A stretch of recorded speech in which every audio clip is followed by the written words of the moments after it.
జలుబు తలనొప్పికి ఉపశమనం అమృతధార. ఈ అమృతధార అన్ని ఆయుర్వేదిక్ మెడికల్ షాపుల్లో దొరుకుతుంది. అమృతధార హోల్సేల్ గా కావాల్సిన వారు స్క్రీన్ మీద కనిపిస్తున్న నెంబర్కి కాల్ చేసి సంప్రదించవచ్చు. ఆన్లైన్లో కూడా మీరు ఆర్డర్ చేసుకోవచ్చు. తెలుగు చిత్ర పరిశ్రమలో యాక్టింగ్, డాన్స్, ఫైట్స్, హ్యాండ్సమ్ లుక్స్తో ఆకట్టుకుంటూ సుదీర్ఘకాలంగా టాప్ హీరోగా దూసుకువెళ్తున్నారు సూపర్ స్టార్ మహేష్ బాబు.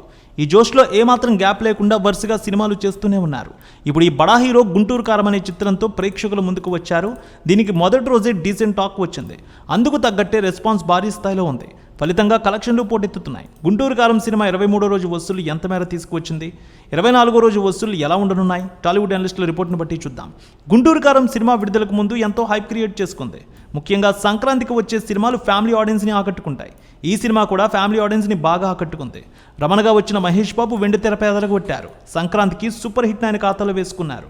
ట్రైలర్, టీజర్, కుర్చీ మడతపెట్టి సాంగ్ పెను వైరల్ అయ్యాయి. త్రివిక్రమ్ శ్రీనివాస్ దర్శకత్వంలో సూపర్ స్టార్ మహేష్ బాబు నటించిన ఈ సినిమాని హారికా హాస్ని క్రియేషన్స్ బ్యానర్పై రాధాకృష్ణ నిర్మించారు. శ్రీలీల, మీనాక్షి చౌదరి ఇందులో హీరోయిన్స్గా చేశారు. ప్రకాష్ రాజ్, జగపతి బాబు, జయరాం, రమ్యకృష్ణలు కీలక పాత్రలో నటించారు. తమన్ ఈ సినిమాకి సంగీతాన్ని ఇచ్చారు.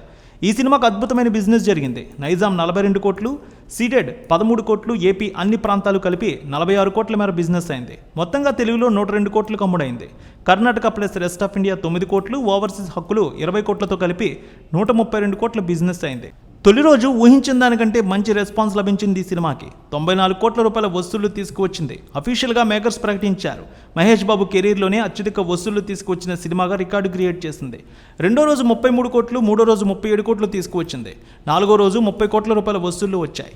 ఇక 7వ రోజు చూస్తే 12 కోట్ల రూపాయలు, 14వ రోజు 2.5 కోట్ల రూపాయలు, 21వ రోజు 2 కోట్ల రూపాయలు, 22వ రోజు 2.5 కోట్లు, 23వ రోజు 2 కోట్ల రూపాయల వసూళ్లు తీసుకువచ్చి ఒక రికార్డు క్రియేట్ చేసింది ఈ సినిమా. పండుగ సందడి ముగిసింది, సెలవులు ముగిశాయి. ఆక్యుపెన్సీ కూడా క్రమంగా తగ్గింది. సుమారు 22% ఆక్యుపెన్సీ కనిపిస్తోంది. 24వ రోజు సినిమా 2.5 నుంచి 2 కోట్ల రూపాయల మధ్య వసూళ్లు తీసుకువచ్చే అవకాశం ఉందంటున్నారు అనలిస్టులు. మొత్తానికి గుంటూరు కారం ఈ సంక్రాంతికి రిలీజ్ అయి అతిపెద్ద సూపర్ హిట్గా నిలిచింది. భారీ వసూళ్లు తీసుకువస్తోంది. ఇక మొత్తానికి 270 కోట్ల రూపాయల కలెక్షన్ మార్క్ దాటినట్టు తెలుస్తోంది ఈ సినిమా. ఇప్పటికే లాభాల్లోకి వచ్చింది ఈ సినిమా.